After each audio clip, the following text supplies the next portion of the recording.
Daniel foi lançado na cova dos leões porque orava, só isso.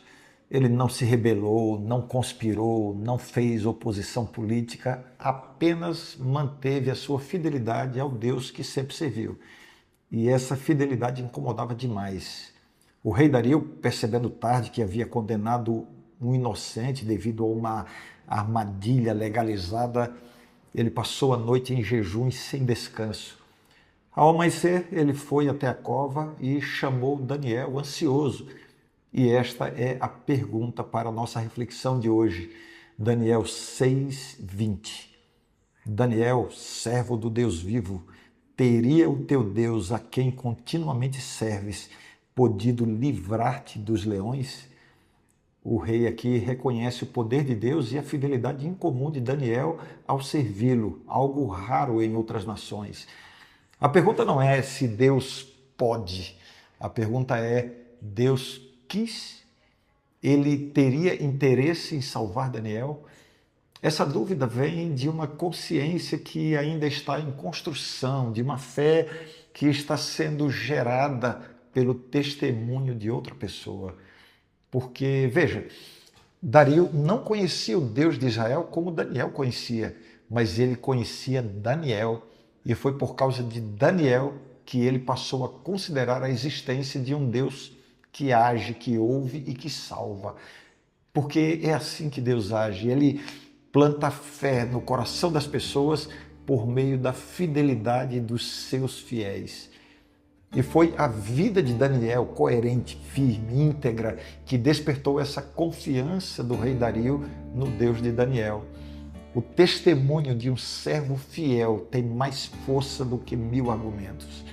Quando alguém vê uma fé vivida com coragem, isso pode transformar até o coração de um rei. O personagem mais forte dessa história não é o rei Dario, nem os conspiradores que foram contra Daniel, nem mesmo os leões da cova. O que existe de mais forte e poderoso nessa história é a influência de um homem fiel no meio pagão. Antes de Dario, Nabucodonosor também tinha conhecido esse mesmo Daniel, também foi confrontado pela sabedoria dele, pela integridade dele, e no final foi levado a reconhecer a soberania de Deus sobre todos os reinos da terra. Daniel, em ambas as cortes, foi mais do que conselheiro real, ele foi um embaixador do reino de Deus. E Daniel não foi o único.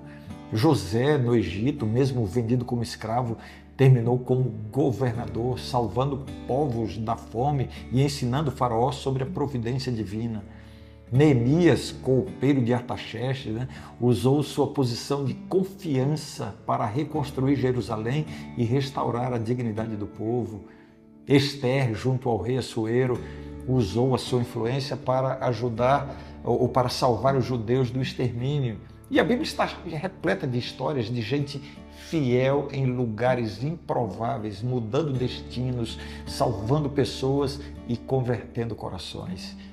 Agora, eu trago essa história, essa experiência para nós hoje, para mim e para você. Como tem sido a sua influência no ambiente onde Deus colocou você? Você é daqueles que se adaptam ao sistema e vivem como se Deus fosse invisível ou até inexistente? Ou a sua fidelidade é tão visível que até os que não creem começam a torcer para que o seu Deus seja verdadeiro? Porque o principal meio de transformação de pessoas e reinos não são milagres visíveis, extraordinários, são vidas coerentes, gente que ora mesmo quando orar é proibido, gente que serve mesmo quando ninguém agradece, gente que carrega o nome de Deus com dignidade, mesmo dentro de ambientes hostis à fé. Pense sobre isso. Vamos orar. Senhor Deus, pedimos perdão por nossas falhas e solicitamos coragem para permanecer fiéis em qualquer situação. Que a nossa vida inspire fé e transforme pessoas ao nosso redor, assim como Daniel serviu continuamente ao Senhor. Dá-nos essa experiência em nome de Jesus. Amém. Agora envie essa mensagem para alguém, compartilhe, não se cale. Até amanhã.